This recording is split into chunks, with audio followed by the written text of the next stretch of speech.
Let me show you something. I'm going to describe a scene. Forest clearing. Late afternoon, light cutting through the trees. A rusted-out pickup truck, half swallowed by vines. Photoreal. Cinematic. The kind of image that would have taken a skilled 3D artist 2 or 3 days to build, light, and render in Blender. I typed that into an AI image generator last week. Took 11 seconds. And it looked, honestly, pretty good. So I get why people are scared. I get why there are artists right now quietly updating their resumes, wondering if they wasted years learning a skill that a text prompt just made irrelevant. I get why this question, can AI replace Blender artists, is getting typed in search bars thousands of times a month. But here's what I also know. The answer is more complicated than either side of this argument is willing to admit. And the honest version of that answer is what this video is actually about. I'm not here to tell you AI is nothing to worry about. It's not. And I'm not here to tell you AI is going to wipe out every 3D job by next year. It won't. At least not in the way most people imagine. What I'm going to do is actually break this down. Look at what AI can genuinely do right now in 2026. Look at what it still can't do, and why those gaps matter more than the hype suggests. And then talk honestly about what this means for you as someone learning or working in Blender. Because the question isn't really can AI replace Blender artists. The real question, the one that actually affects your career, is which Blender artists is AI replacing, and which ones is it making more valuable? Because those are two very different groups of people. And by the end of this video, you'll know exactly which group you want to be in. Let's be honest about what AI is genuinely good at right now. Because the artists who are panicking and the artists who are dismissing it are both making the same mistake. They're not looking at it clearly. AI image generation in 2026 is genuinely impressive for concept work. Mood boards, style exploration, early ideation. You can generate 50 visual directions in the time it used to take to sketch 3. That is real. That is happening. And it is already changing how concept art and pre-production work gets done at studios. AI is also getting better at texture generation, at generating base meshes from prompts, at automating parts of the pipeline that used to be purely manual, read apology assistance, UV suggestions, even basic rigging helpers. These tools exist. Artists are using them. So yes, AI is doing things in the 3D space that weren't possible 2 years ago. But here's what almost nobody in this conversation is talking about. There's a specific category of work that AI not only can't replace right now, it can't even get close. And it has nothing to do with how good the models get. The gap isn't technical, it's pipeline. Here's what I mean. When a game studio needs a prop asset, let's say a sci-fi door panel, they don't need a pretty picture of a sci-fi door panel. They need a clean low-poly mesh with a baked normal map, proper UV layout, optimized texture channels, LOD setup for the engine, named correctly in a specific convention, exported in the right format, dropped into a scene, lit and screened for the art director's approval. That is a pipeline, a sequence of decisions and technical steps made by a human who understands how the asset lives inside a larger system. AI can generate a beautiful image of that door panel in 11 seconds. It cannot give you a game-ready asset. Not yet. Not close. Same thing in ArchViz. A client doesn't just want a pretty render. They want revisions. They want the sofa moved 2 feet left. They want the light warmer. They want a version with a kitchen island and a version without. They want that delivered as a specific file by a specific deadline inside a project they've been briefed on with context that lives in email threads and reference folders and a 2-hour kickoff call. AI can generate gorgeous interiors. It cannot manage a client relationship, iterate on feedback, maintain visual consistency across a project, or understand what the client actually meant when they said, make it feel more expensive. And in film and virtual production, real-time pipelines, on-set LED volumes, multi-department collaboration, the complexity of what 3D artists are actually doing is so deep in a production system that image generation tools aren't even in the same conversation.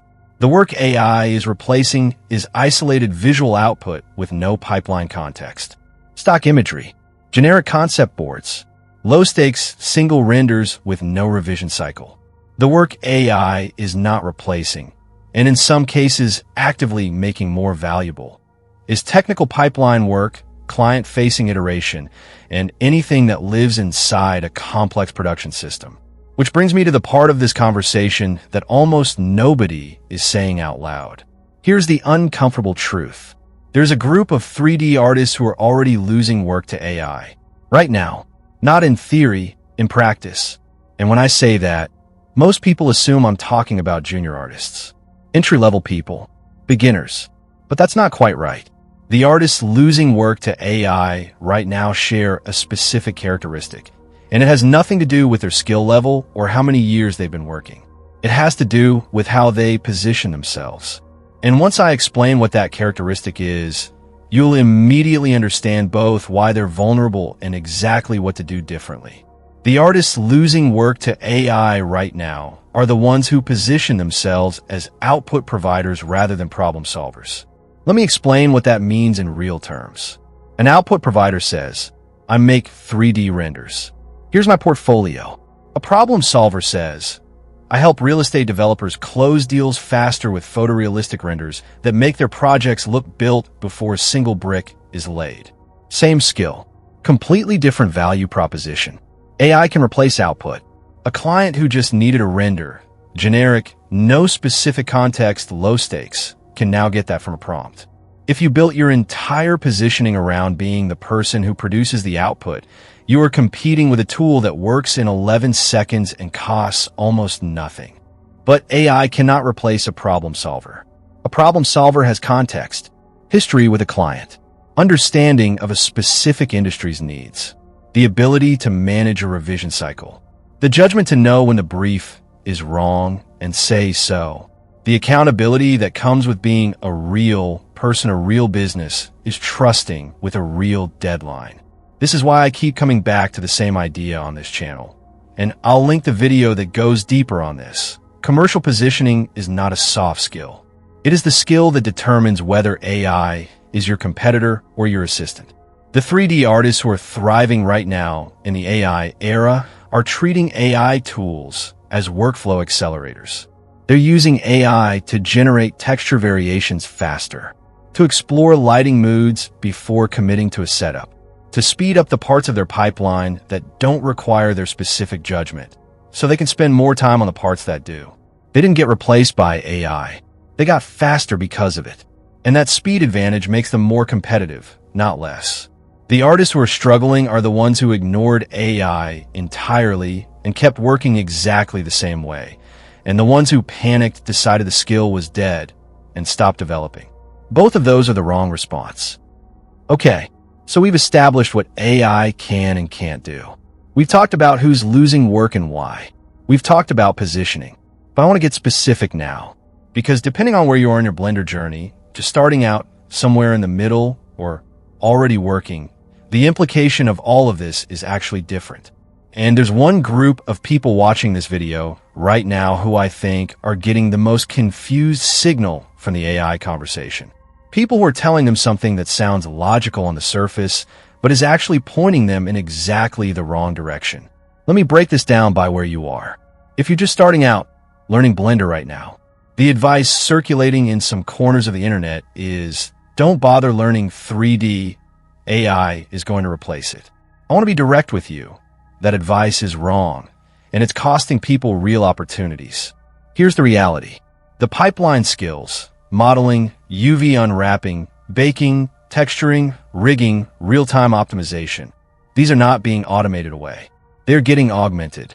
An artist who understands the pipeline and knows how to use AI tools inside that pipeline is more valuable than an artist who only knows the pipeline and more valuable than someone who only knows how to prompt AI.